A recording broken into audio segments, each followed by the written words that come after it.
உன் ஐக்கியத்தை இழந்து விடாதே. தேவனாகிய கர்த்தர் உண்டாக்கின சகல காட்டு ஜீவன்களை பார்க்கிலும் சர்ப்பமானது தந்திரமுள்ளதாய் இருந்தது. அது ஸ்திரீயை நோக்கி, ஆதியாகமம் 3:1.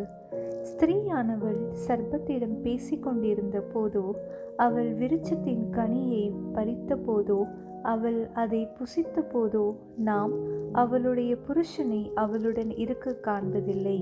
அவள் மனுஷனுக்கு ஏற்ற துணையாக இருக்க வேண்டும் என்பதே தேவன் அவளை சிருஷ்டித்ததின் நோக்கமாயிருந்தது. அவள் அவனுடன் எப்போதும் ஐக்கியமாக இருக்கும்படியாகவே அவளை அவர் மனுஷனிடத்தில் கொண்டு வந்தார்.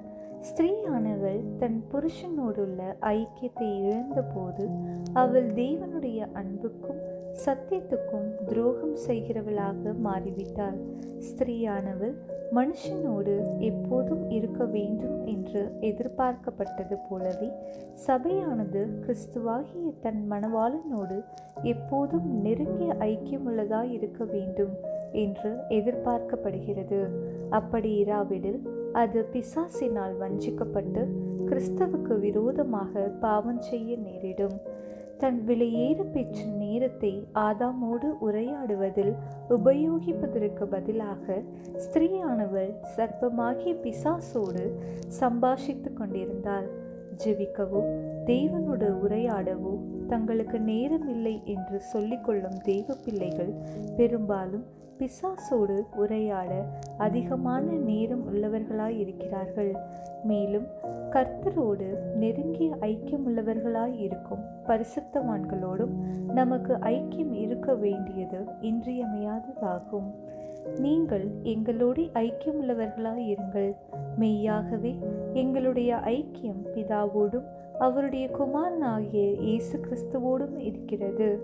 1 யோவான் 1:3 என அப்போஸ்தலர் யோவான் எழுதுகிறார்.